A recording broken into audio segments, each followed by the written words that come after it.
Bonjour à tous, merci de nous rejoindre en direct du Sénat pour une journée et une soirée spéciale autour de la séance ici au Palais du Luxembourg. Dans quelques instants, nous allons rejoindre l'hémicycle du Sénat pour suivre les questions cribles consacrées aujourd'hui à l'industrie pharmaceutique. C'est Marisol Touraine qui répondra aux questions des sénateurs. Et puis à partir de 16h, c'est le début de l'examen au Sénat du texte du projet de loi Mariage pour tous. Une séance que vous allez bien sûr pouvoir suivre en intégralité et en direct sur notre antenne à partir de 16h et jusqu'à 23h30 ce soir. Nous reviendrons aussi largement sur ce projet de loi Mariage pour tous sur notre antenne avec des invités dans cette salle de conférence, des intervenants. Bref, tous les aspects du projet de loi seront traités sur notre antenne. Voilà, la séance des questions cribles sur l'industrie pharmaceutique commence dans l'hémicycle. Je vous rappelle qu'il y a eu récemment encore des scandales comme celui du Mediator ou autour de la pilule de 3e génération. Donc on va écouter sur ces points-là quelles sont les questions des sénateurs à Marisol Touraine, la ministre de la Santé. À tout à l'heure. Par l'un des membres de son groupe politique, et ce débat est retransmis, bien sûr, sur la chaîne publique Sénat et sur France 3. Nous souhaitons donc, et je vous demande de bien vouloir respecter vos temps de parole. Pour la première question, la parole est à Monsieur François Fortassin, pour le groupe du RDSE, Rassemblement démocratique et social européen. Merci, Monsieur le Président. Madame la Ministre, mes chers collègues, Mediator, prothèse mammaire PIP, plus récemment pilule de 3e et 4e génération, ces affaires ont révélé des défaillances de notre système sanitaire et des liens étroits entre les laboratoires et certains experts médicaux. Dans le scandale du Mediator, l'Agence nationale de la sécurité du médicament vient d'être mise en examen pour homicide et blessures involontaires, ainsi que 2 de ses anciens salariés pour prise illégale d'intérêt. Dans l'affaire des pilules 3e et 3e génération, comment se fait-il qu'en dépit des mises en garde de la Haute Autorité de Santé depuis 2007, des médecins ont continué de les prescrire largement à leurs jeunes patientes? Il semble que les alertes sur la dangerosité de ces contraceptifs ont été couvertes par une autre musique, le discours rassurant de quelques leaders d'opinion en gynécologie, dont une enquête récente révèle les liens étroits avec les laboratoires. Cela pose la question, tout comme d'ailleurs la lecture des déclarations publiques d'intérêt de certains membres de l'Agence nationale de la sécurité du médicament, même si j'entends bien que le lien d'intérêt ne veut pas dire conflit d'intérêt. Transparence, c'est le mot-clé de la loi Bertrand de décembre 2012. Dans la foulée du scandale du Mediator, c'est évidemment le minimum pour prévenir les conflits d'intérêts. Le dépôt d'une déclaration publique d'intérêt n'a de sens que si un contrôle rigoureux est possible et effectif. Madame la Ministre, comment assurer un tel contrôle? Tous les organismes de recherche et d'expertise de l'État disposent-ils d'un comité de déontologie? Au niveau de la transparence à la française, qui oblige les laboratoires à publier des conventions qu'ils passent avec les médecins et les avantages que leur procure? Où en est-on du décret d'application? En octobre dernier, certains dans l'Ordre national des médecins craignaient qu'il ne soit édulcoré par rapport à la volonté du législateur avec les mécanismes savants de cumul, de tranches, de seuils qui ne permettraient pas au public de connaître les sommes effectivement versées par les industriels aux professionnels de santé. Enfin, que dire de ces journées de formation des visiteurs médicaux qui ne sont en réalité que des séminaires de motivation, souvent organisés dans des lieux exotiques et dont le coût qui sont destinés à mobiliser les troupes et dont le coût est répercuté sur le prix du médicament. Enfin, les primes gonflent en fonction des objectifs à atteindre. Dans ce contexte actuel de défiance quasi généralisée, que pouvez-vous nous dire, Madame la Ministre, sur tous ces points? Merci. Pour vous répondre, la parole à Madame Marisol Touraine, ministre des Affaires sociales et de la Santé. Merci Monsieur le Président, Mesdames et Messieurs les sénateurs, Monsieur le sénateur François Fortassin. Il est exact que des affaires récentes ont occupé le devant de la scène et provoqué de la défiance de la part de nos concitoyens envers à la fois les médicaments, envers les professionnels de santé et nos concitoyens s'interrogent sur les liens qui peuvent unir l'industrie pharmaceutique et certains professionnels de santé. Comme vous l'avez vous-même indiqué, il ne s'agit pas d'interdire par principe que des laboratoires pharmaceutiques puissent travailler avec des médecins, qu'ils soient hospitaliers ou libéraux. En revanche, il faut que la transparence la plus absolue soit réalisée sur les liens qui peuvent exister en de pareils cas. Et pour restaurer la confiance de nos concitoyens, nous avons besoin de mener une politique qui soit une politique à la fois de garantie d'indépendance des experts et de ceux qui sont chargés d'encadrer la mise en place des politiques sanitaires et une politique de transparence vis-à-vis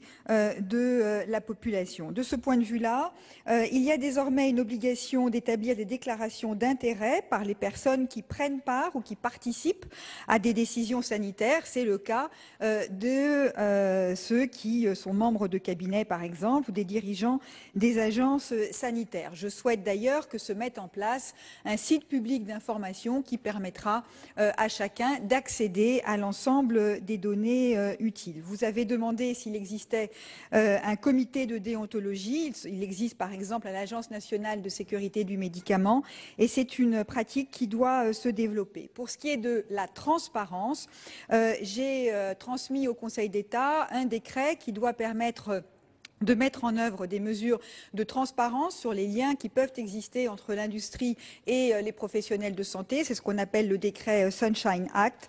Je souhaite pour ma part que le seuil de publication des liens qui existent entre ces laboratoires et ces professionnels soit le plus bas possible et que la nature des avantages déclarés soit accessible sur un site public unique. De cette façon, Monsieur le Sénateur, nous parviendrons à rétablir la confiance de tous dans la qualité de notre système de santé. Merci. Monsieur Fortassin, vous souhaitez réagir?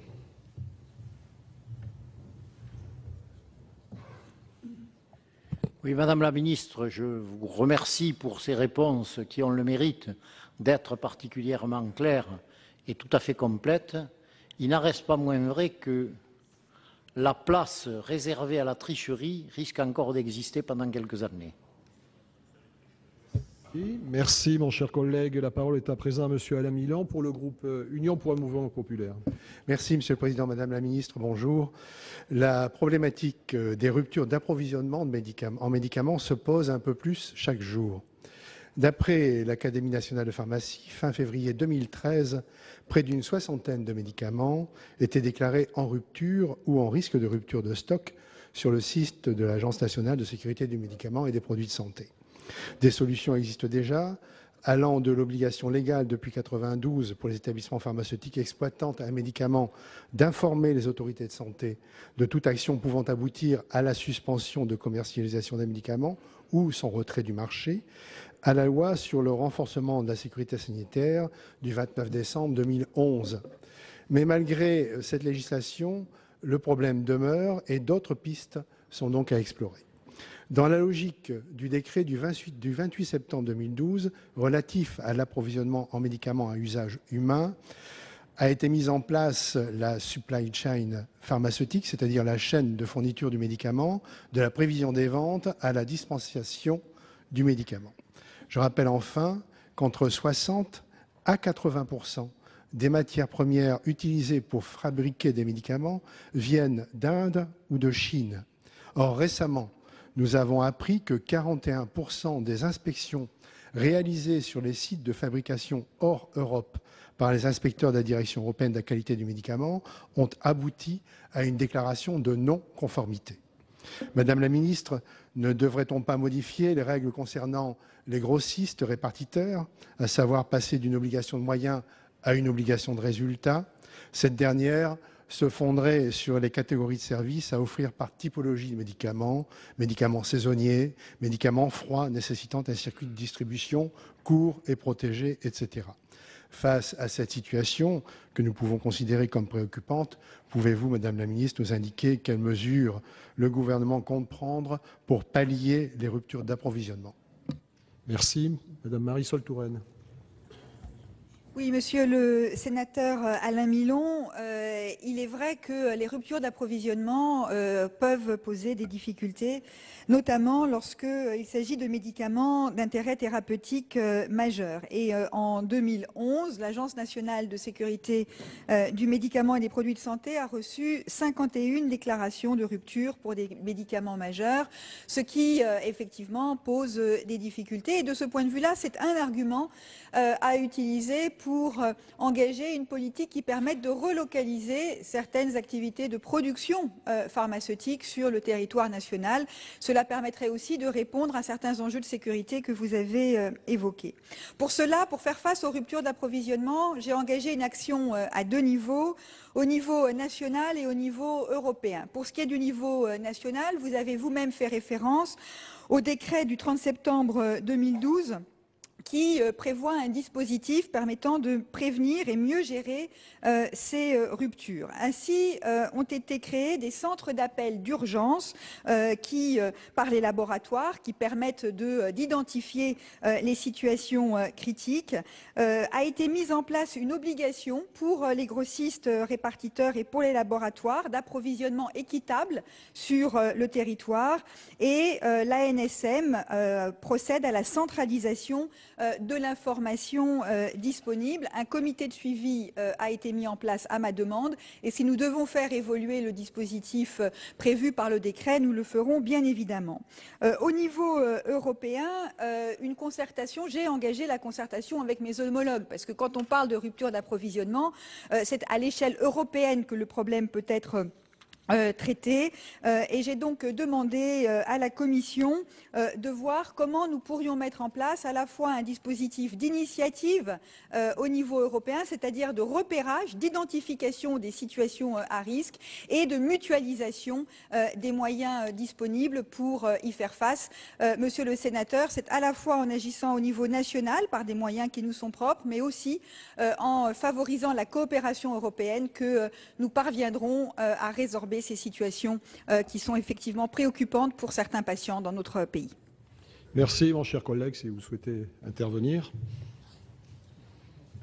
Oui, Monsieur le Président, juste pour remercier Madame la Ministre et lui dire que je ne doutais pas de la qualité de sa réponse. Mais je voulais ajouter que peut-être que deux mesures pourraient être prises sans que cela ait un coût pour la sécurité sociale. C'est en particulier la traçabilité, en particulier des matières premières, même s'il serait peut-être nécessaire de pouvoir les rapatrier directement sur le territoire national et mettre en place l'obligation de résultat pour les grossistes répartiteurs. Ces deux mesures-là sont déjà essentielles pour permettre une sécurité supplémentaire. Très bien, merci. La parole à Joël Guerriau pour le groupe UDI-UC. Monsieur le Président, Madame le Ministre, mes chers collègues, l'industrie pharmaceutique est un secteur clé de notre économie, mais son principal financeur, c'est la sécurité sociale qui devrait exiger en contrepartie qu'elle adapte à la fois sa production et rationalise ses coûts. D'autant plus que la demande de soins augmente avec le vieillissement de la population et l'accroissement des pathologies chroniques. Or, parallèlement, l'industrie pharmaceutique encourage la surconsommation en créant parfois des comportements addictifs, ce qui pèse bien sûr sur les comptes sociaux et plus encore aggrave parfois par des conséquences néfastes la santé publique. En septembre dernier, le guide des 4000 médicaments utiles, inutiles ou dangereux des professeurs Debré et Even a eu le mérite de porter dans le débat public le problème du prix de médicaments et de sa surconsommation en France. Un problème qui a déjà été soulevé par la Cour des comptes dans son rapport de septembre 2011, ainsi que par notre Haute Assemblée dès juin 2006, puis après le drame du Mediator, et enfin le 29 décembre 2011 avec la loi sur la sécurité sanitaire du médicament. Mais le problème principal demeure. La France dépense de 1,5 à 2 fois plus que les autres pays occidentaux en médicaments pour un niveau de santé comparable. En cause, les prix et les volumes. Ma question est donc très simple, Madame le Ministre. Quel est le plan du gouvernement pour mieux encadrer les prix et combattre la surconsommation? Et je vous souhaite vous faire part d'un exemple que j'ai vécu au Ghana. Loin de la capitale, ma fille de 14 ans est tombée malade. Un médecin lui a prescrit le nombre exact de comprimés qui lui sera délivré, pas un de plus, pas un de moins. N'est-il pas possible de promouvoir les bonnes pratiques de prescription sur mesure pour mettre fin au gaspillage? Merci. Merci, Madame la Ministre. Oui, monsieur le sénateur, même si des progrès ont été réalisés au cours des dernières années, la France se caractérise encore par une forte consommation de médicaments. En volume, nous sommes au 2e rang, nous ne sommes plus au 1er, au 2e rang, mais en moyenne, un Français consomme une boîte de médicaments par semaine, ce qui est évidemment tout à fait excessif. Et nous avons une structure de consommation ou de prescription de médicaments qui avantage les médicaments les plus coûteux, ceux qui pèsent sur les comptes de la sécurité sociale. Je veux néanmoins rappeler qu'il faut évidemment faire en sorte que les médicaments puissent être utilisés à bon escient. Et le risque avec les publications du type de celles que vous avez évoquées est qu'il y ait une défiance généralisée qui accompagne l'ensemble des médicaments. J'ai eu l'occasion de dire une fois, ce qui avait provoqué certains sarcasmes, que les médicaments soignaient. Et il faut se souvenir que les médicaments sont là pour soigner. Il ne faut pas en consommer trop, il ne faut pas favoriser trop de médicaments, mais il ne faut pas faire comme si tous les médicaments devaient être écartés d'un revers de la main. Donc une politique doit être engagée qui permette une juste prescription. Cela passe aussi par de nouvelles formations des professionnels de santé, des soutiens à la bonne prescription et à l'aide à la prescription. Il nous faut par ailleurs engager une politique en faveur de l'éducation aux médicaments. C'est la raison ou une des raisons pour lesquelles j'ai souhaité que se mette en place une base de données publiques qui permette de manière transparente d'accéder à une information fiable sur les médicaments qui ne dépendent pas d'agents privés. Et enfin, il faut évidemment garantir l'indépendance de la prescription et de ce point de vue, des mesures ont été prises dans la loi de financement de la sécurité sociale pour garantir une meilleure indépendance des prescripteurs par rapport aux laboratoires et faire en sorte que la formation des prescripteurs ne relève plus des laboratoires. C'est avec un ensemble de mesures que nous rétablirons la confiance et une bonne prescription et j'aurai sans doute ultérieurement l'occasion d'intervenir sur la nécessité de valoriser les médicaments génériques qui sont un des aspects de la réponse à la situation financière que connaît notre pays. Merci. Monsieur Guerriau pour réagir. Merci Madame la Ministre pour cette réponse et qui reflète bien le fait que nous soyons en termes de surconsommation sur un problème culturel français, un réflexe aux médicaments. Je voudrais aussi souligner et revenir sur la question du conditionnement du médicament parce que ce que l'on constate en particulier dans l'automédicament, lorsque les gens se soignent d'eux-mêmes, que font-ils? Ils vont dans leur stock de médicaments qu'ils ont conservés parce qu'ils en ont finalement beaucoup. On mélange plus ou moins bien les médicaments et on se retrouve avec 140 000 personnes en une année qui sont traitées dans nos hôpitaux pour des raisons comme celle-ci, voire 13 000 décès, ce qui n'est pas rien et qui démontre l'importance du sujet. Je crois qu'il faut revenir véritablement sur ces questions. Vous l'avez dit, il faut mieux informer, mais il faut aussi revenir sur la question des quantités vendues, veiller à ce qu'il n'y ait pas d'excès, puisque ça a aussi des conséquences sur la santé publique, comme vous l'avez souligné, d'où l'importance. Et je voudrais souligner un petit point particulier, par exemple, quand nous avons un rhume, on utilise un spray. Le spray le plus vendu en France, il est vendu en 3 millions d'exemplaires. Ce que l'on constate pour autant, c'est que les flacons sont trop grands. En général, on a besoin pour 4 à 5 jours et on a des flacons beaucoup trop importants. Résultat, eh bien évidemment, on a cette surconsommation qui entraîne par la suite des difficultés, comme je l'ai dit à l'instant. Donc un sujet important. Merci Madame la Ministre. Merci mon cher collègue. La parole à Monsieur Jean-Jacques Mirassou pour le groupe socialiste et apparenté. Merci Monsieur le Président. Madame la Ministre, l'industrie pharmaceutique dans ce pays se porte bien. Et du reste, elle se situe au premier rang des secteurs qui dégagent de l'excédent, en l'occurrence de 5 milliards d'euros par an. Le laboratoire Sanofi est incontestablement le vaisseau amiral dans ce domaine. Il enregistre des bénéfices qui se situent entre 5 et 9 milliards d'euros par an et du reste qui profitent très largement aux actionnaires tout en revendiquant, à la fois c'est vrai, 2 milliards d'euros injectés dans la R&D. Pourtant, ce laboratoire a annoncé pour 2015 un plan de réorganisation où de nombreux emplois de la recherche seraient supprimés, notamment sur le site toulousain. Les salariés résument la situation en déclarant qu'ils veulent une stratégie pharmaceutique plutôt qu'une stratégie financière, également appelée financiarisation de l'économie, qui du reste est basée sur le profit à très court terme. Cette formulation, certes, est lapidaire, mais elle a la faculté de démontrer que le danger existe. En faisant le choix de la stratégie pharmaceutique, faisons également le choix de la placer dans le cadre plus large de la politique de santé, celle que vous avez en charge, Madame la Ministre. Et d'ailleurs, la chose n'est pas simple, car il y aura forcément, pour de multiples raisons, une évolution de l'industrie pharmaceutique et de ce qui est produit. Faut-il, dans le futur, se résigner à ce que les pays riches voient le marché du médicament dominé par les génériques, en laissant une toute petite place pour des molécules innovantes dédiées à des pathologies très ciblées? Ceci, alors qu'il existe, on le sait chez nous, en Europe et dans les pays riches, des besoins médicaux qui ne sont toujours pas pris en compte, et en même temps, bien sûr, dans les pays pauvres où tout reste à faire dans ce domaine. Cette vision réductrice signerait à moyen ou long terme la fin de notre industrie pharmaceutique. Il faut donc, à mon sens, l'écarter, choisir une autre voie, celle qui consiste, grâce à la volonté politique qui est la vôtre, Madame la Ministre, à miser sur le long terme en privilégiant la recherche et l'innovation.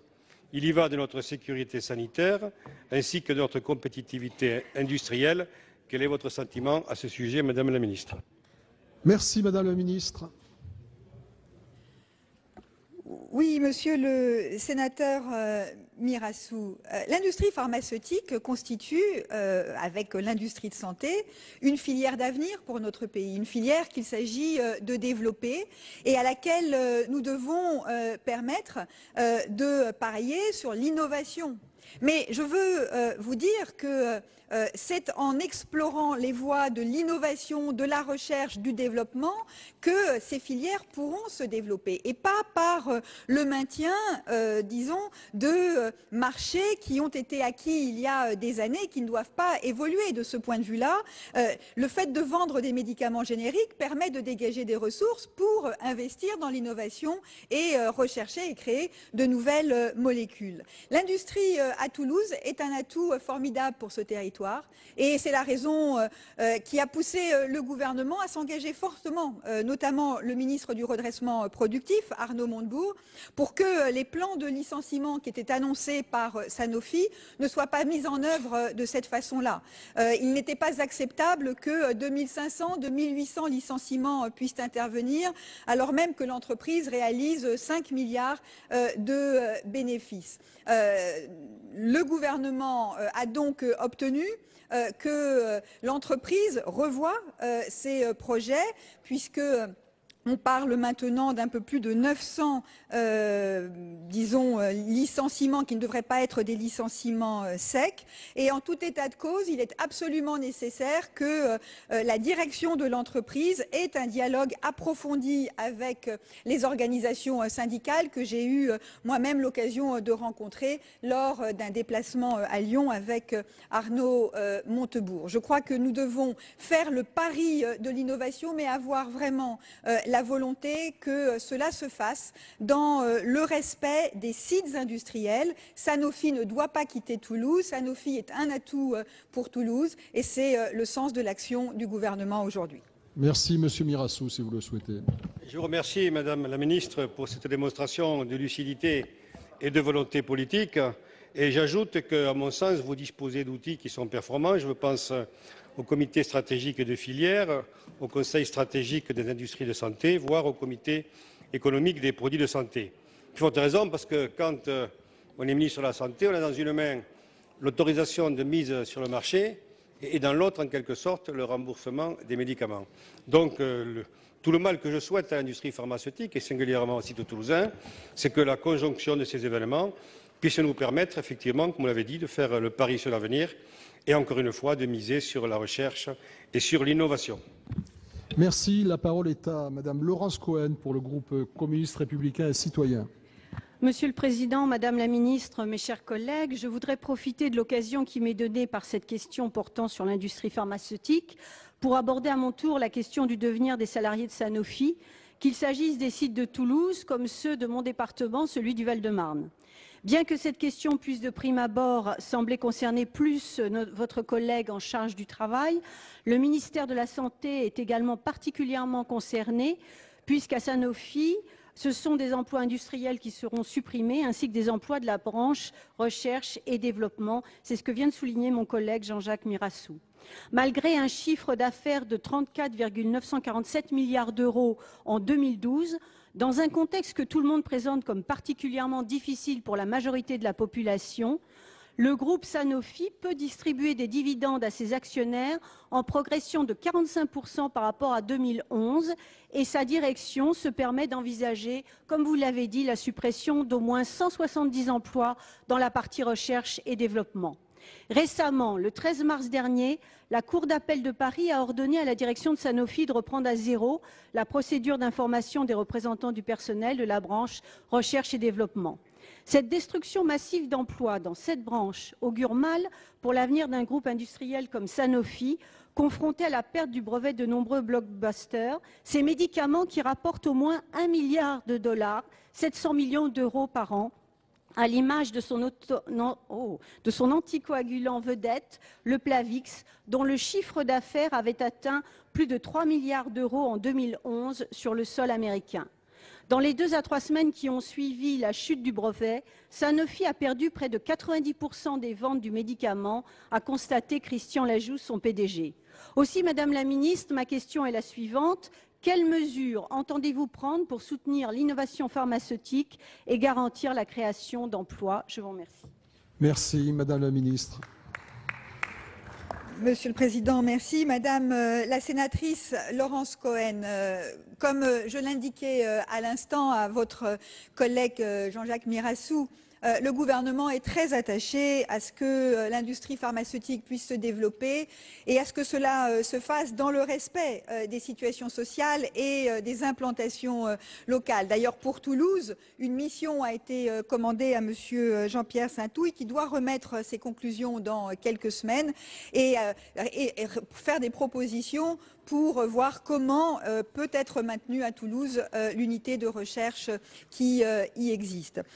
Au-delà, il est absolument nécessaire, dans une relation de confiance avec l'industrie pharmaceutique, mais aussi dans une relation de coopération avec les organisations syndicales, de mettre en œuvre des mesures qui permettent à l'industrie pharmaceutique française de continuer à exister au premier rang mondial pour notre économie. De ce point de vue-là, je veux le dire, plusieurs mesures ont d'ores et déjà été prises par le gouvernement et ont été rappelées à l'occasion de la réunion du comité de filière des industries de santé qui s'est tenue le 25 mars dernier à Lyon en présence d'Arnaud Montebourg, de Geneviève Fioraso et de moi-même. Pour cela, nous avons annoncé il y a déjà plusieurs mois le maintien du crédit d'impôt recherche qui vient soutenir l'activité de recherche de l'industrie pharmaceutique en particulier.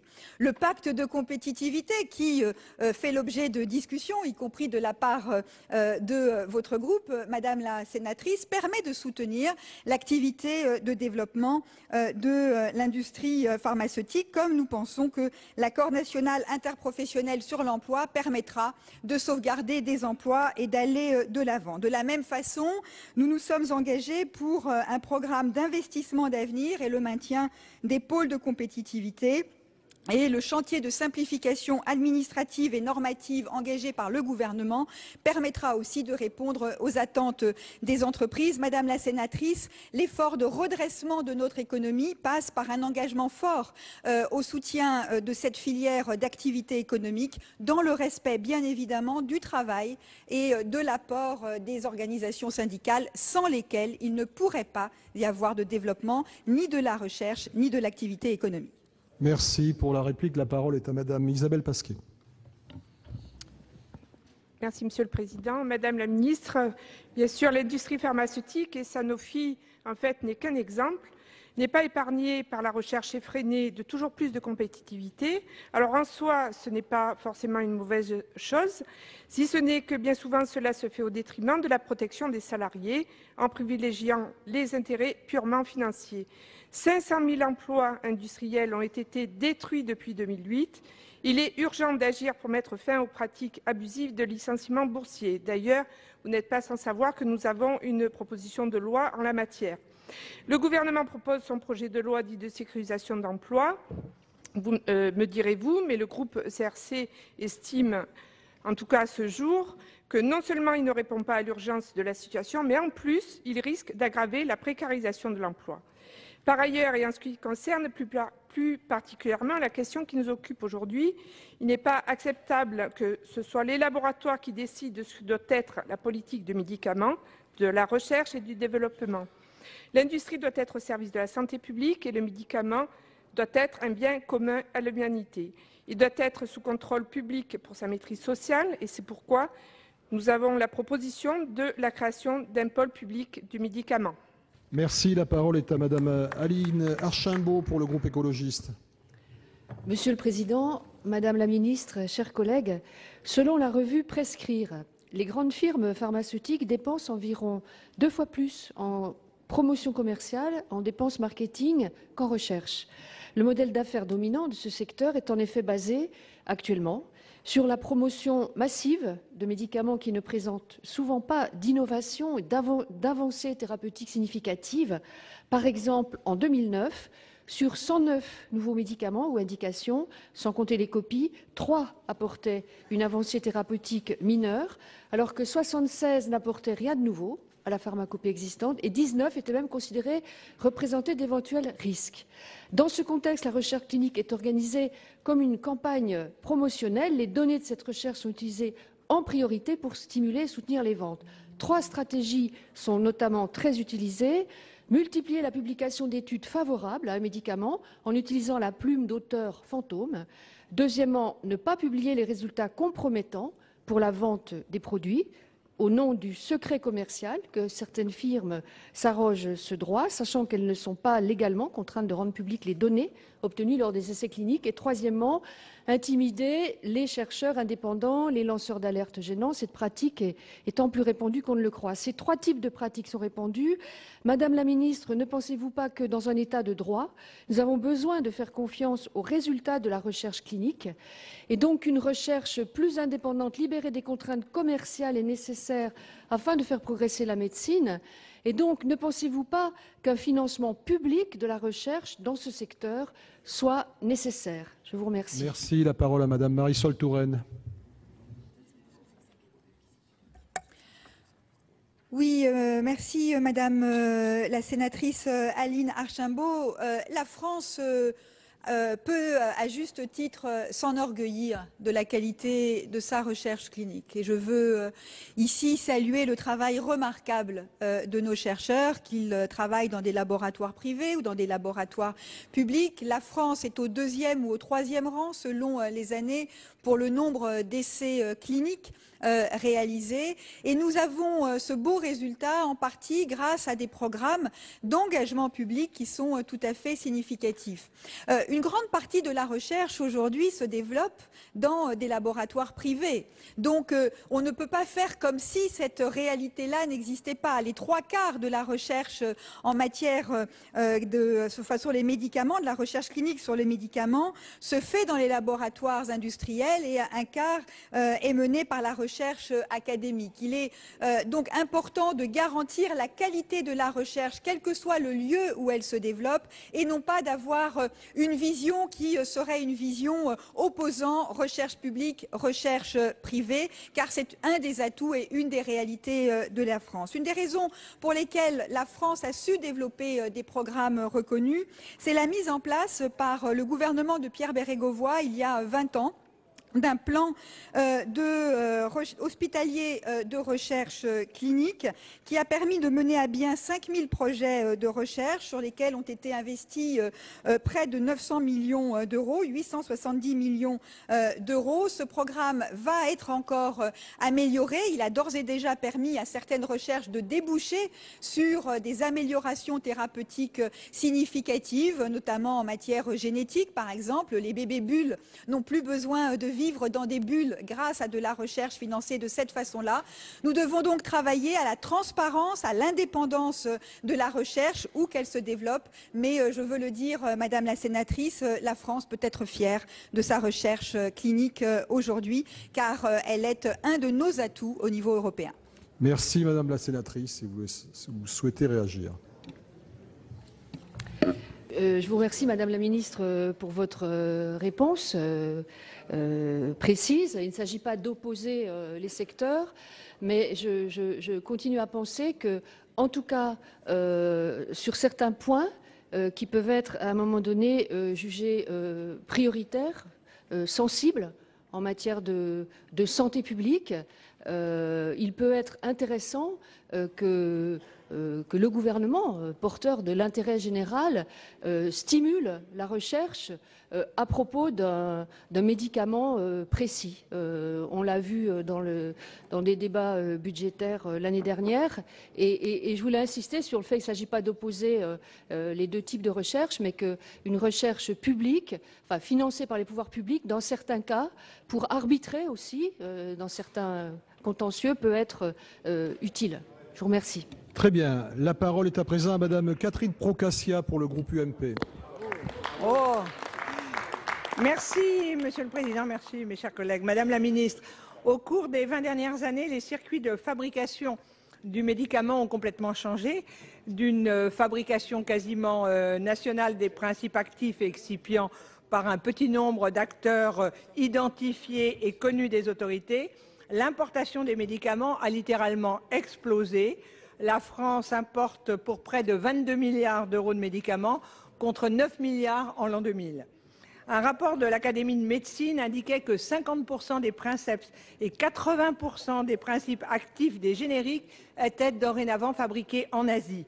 Le cas du paracétamol est particulièrement frappant. Cet antidouleur le plus vendu au monde est fabriqué à 100% hors d'Europe.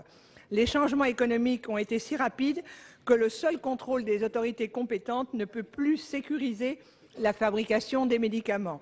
En effet, l'AMM est une simple procédure d'accès sur le marché et les contrôles effectués par le fabricant se font par des évaluations.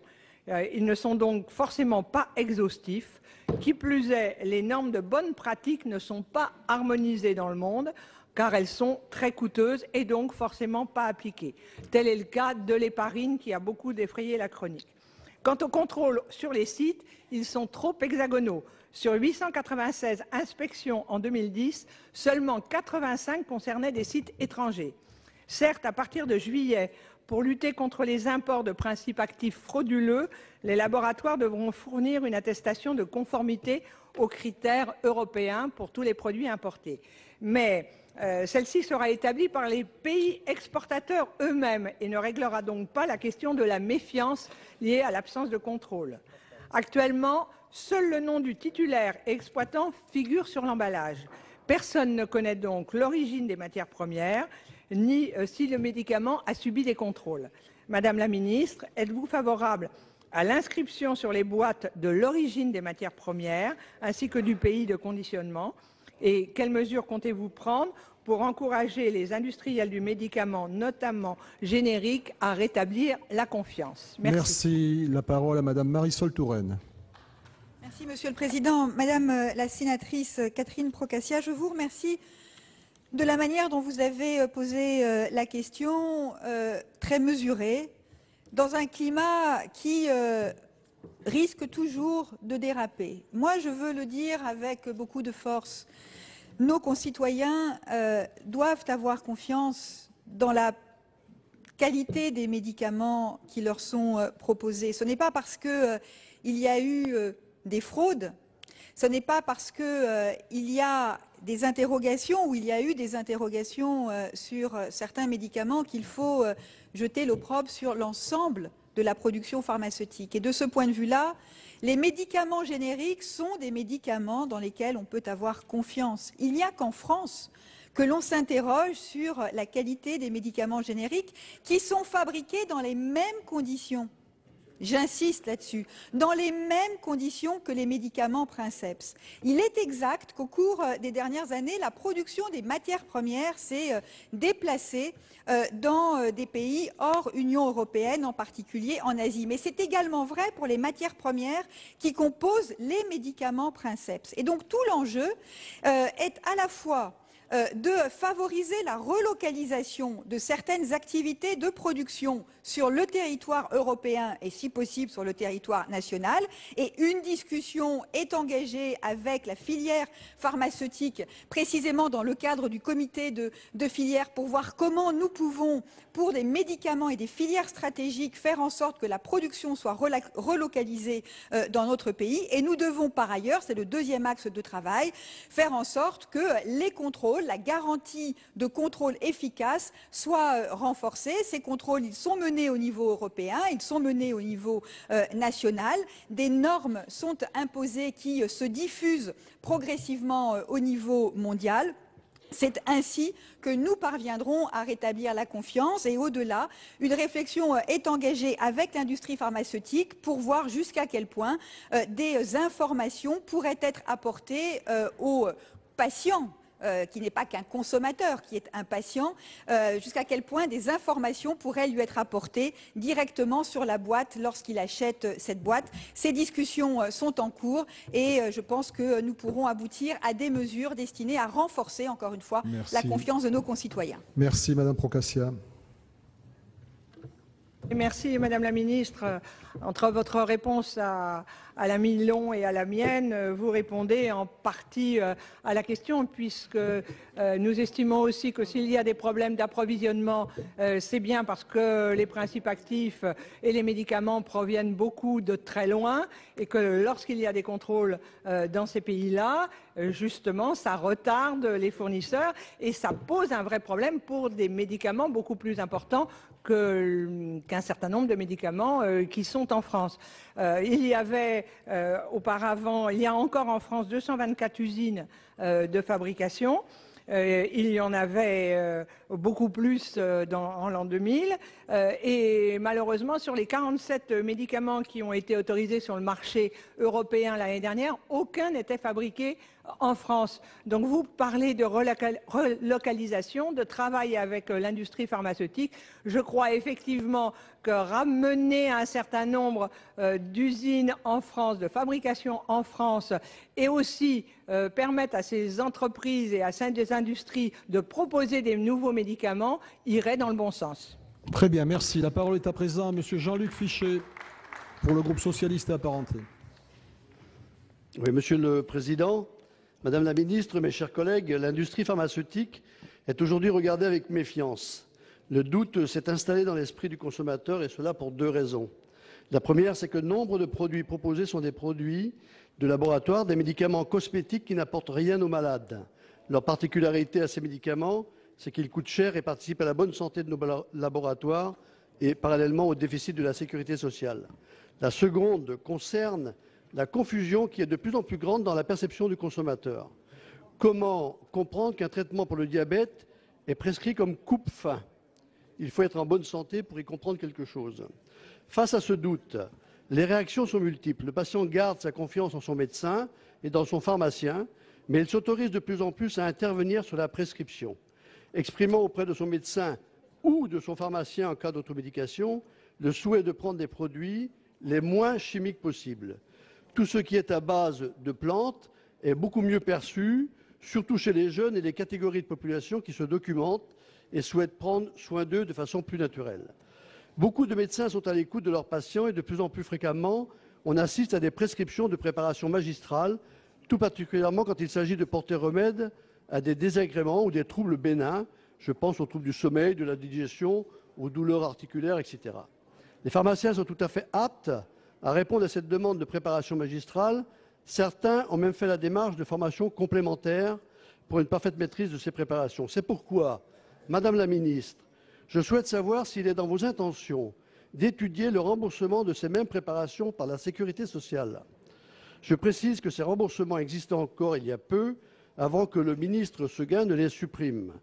Il ne s'agit pas bien sûr de créer une nouvelle dépense de la Sécurité sociale, surtout pas, mais bien de répondre à une nouvelle demande de nos jeunes populations, une volonté de se soigner mieux et de manière moins coûteuse.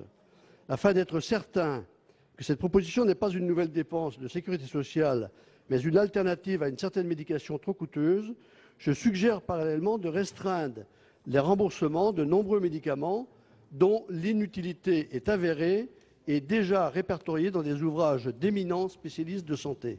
Bien évidemment, Merci. cette proposition d'élargir le déremboursement doit se faire avec un accompagnement des malades et avec l'objectif général d'être mieux pris en charge par la médecine Merci, mon allopathique. cher collègue. Le temps est compté. La réponse de Madame la Ministre. Sénateur Jean-Luc Fichet, j'entends bien votre préoccupation et votre volonté de répondre aux attentes d'une partie de la population. Pour autant, je tiens à dire avec un peu de force que nous ne pouvons pas faire comme si les médicaments n'avaient pas, pour un certain nombre d'entre eux, représenté des avancées considérables. Et aujourd'hui, l'un des enjeux auxquels nous sommes confrontés, par exemple, avec la résistance aux antibiotiques, c'est la capacité à maintenir des traitements qui soient des traitements efficaces. Et donc, je veux vous dire que l'utilisation des préparations magistrales, qui sont des médicaments préparés par les pharmaciens, ne peuvent être réalisées qu'en l'absence de spécialités pharmaceutiques disponibles, disposant d'une autorisation de mise sur le marché ou même d'une autorisation temporaire d'utilisation. Ces préparations ne sont pas aujourd'hui évaluées et ne font pas l'objet d'une appréciation en termes de bénéfices-risques. Et donc, il faut être extraordinairement prudent quant à leur prescription, qui relève de la seule responsabilité du médecin et du pharmacien qui les prépare et les délivre. Et donc il s'agit de perspectives ou de possibilités qui ne peuvent rester qu'exceptionnelles. Pour autant, monsieur le sénateur, j'ai envie de vous dire que nous avons tous, à certains moments, pour des problèmes bénins, eu recours à des préparations naturelles, pour reprendre votre vocabulaire. Cela s'est toujours fait, cela continuera de se faire, et un médecin peut prescrire, y compris de prendre tel ou tel, du miel quand on a mal à la gorge, ou de prendre une tisane pour telle ou telle chose. Mais cela doit rester marginal, ne peut rester que marginal. Et je vous le dis, monsieur le sénateur, il me paraît, par respect pour vous, il me paraît difficile d'envisager que la sécurité sociale procède au remboursement de ces prescriptions. Merci. Monsieur le sénateur, quelques secondes. Oui, merci Madame la Ministre de votre réponse. Je voulais simplement reprendre ce qui a été dit précédemment, c'est-à-dire que la recherche et l'innovation sont au cœur un petit peu de ce qui fait la force aujourd'hui de l'industrie pharmaceutique. Et je pense qu'effectivement, c'est aussi un secteur de recherche que l'on peut continuer à explorer, parce qu'il y a là une vraie demande, parce qu'il y a là aussi une source de soins. Et je crois que ce n'est pas mal de mettre le patient au cœur des préoccupations de nos professionnels de santé et de notre industrie pharmaceutique. Je vous remercie. Très bien, merci. La question suivante, la dernière question pour Monsieur Philippe Darniche, pour la réunion administrative des sénateurs. Merci, Monsieur le Président. Madame la Ministre, je souhaite vous poser deux brèves questions. La première a déjà été posée par un certain nombre de mes collègues. Elle concerne la traçabilité des médicaments génériques fabriqués à l'étranger. Sujet majeur. Aujourd'hui, 60 à 80% des principes actifs pharmaceutiques utilisés et vendus en Europe sont fabriqués hors espace économique européen, provenance essentiellement, nous le savons tous, de Chine ou d'Inde. Face à cette mondialisation qui conduit à une multiplication des acteurs intervenant dans la fabrication de ces médicaments, il semble impossible d'inspecter régulièrement toute la chaîne de fabrication de toutes les matières premières. Et vous-même en avez parlé, ceci est très inquiétant. Les initiatives européennes de contrôle et d'inspection gérées par l'Agence européenne de médicaments et par la Direction européenne de la qualité du médicament et des soins de santé n'apportent pas des garanties suffisantes. Or, les témoignages des médecins notent des différences de résultats thérapeutiques constatées entre le princeps et le générique. On ne peut pas à la fois demander aux médecins et aux pharmaciens de délivrer, pour des raisons économiques, sécurité sociale, de délivrer des génériques et ne pas garantir leur fiabilité. Ma question, pouvez-vous nous préciser l'action du gouvernement sur ce sujet? Ma deuxième question concerne les enjeux financiers tournant autour de la recherche de l'embryon. Grâce aux travaux du professeur Yamanaka, prix Nobel de médecine, nous savons produire et entretenir des cellules iPS en grande quantité qui aujourd'hui peuvent être produites sans anomalie. Ces cellules sont de plus en plus utilisées à la place des cellules souches embryonnaires humaines pour la recherche, notamment pour ce qui concerne l'industrie pharmaceutique, à savoir la modélisation des pathologies et le criblage des molécules. Les recherches les plus récentes montrent que les IPS donnent les mêmes résultats, évitant ainsi le problème éthique d'utiliser les cellules du vivant.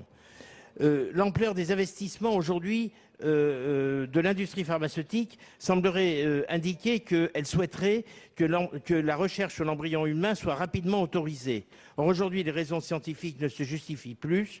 N'étant pas favorable à cette utilisation des cellules embryonnaires, alors que les cellules EPS apportent des solutions tout aussi fiables, je souhaiterais, Madame la Ministre, connaître dans ce contexte la position du gouvernement. Merci. Madame la Ministre.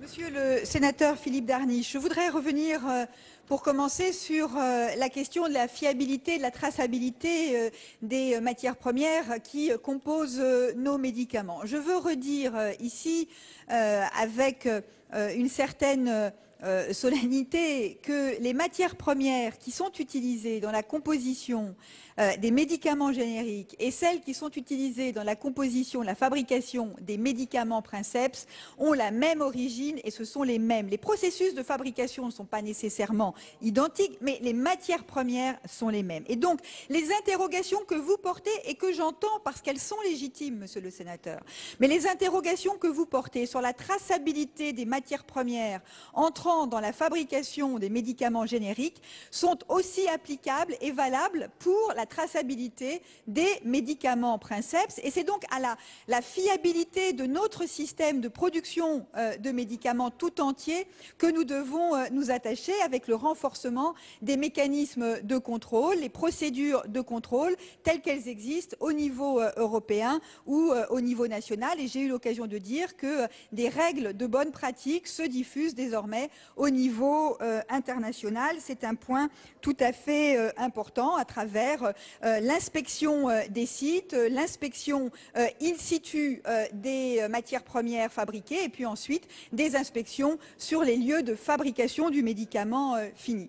Sur le deuxième aspect de la question que vous avez indiqué, il y a une discussion dont j'espère qu'elle pourra se poursuivre sur la recherche sur les embryons. C'est un enjeu tout à fait majeur pour la recherche et je crois que nous aurions collectivement à gagner à ce que d'abord la discussion puisse se mener être menée à son terme et je ne crois pas que sur un sujet d'une telle importance les mesures dilatoires et d'obstruction aient beaucoup de sens. La recherche, monsieur le sénateur, vous en conviendrez puisque le débat a eu lieu ici, la recherche française en particulier, mais la recherche en général mérite mieux que des manœuvres d'obstruction.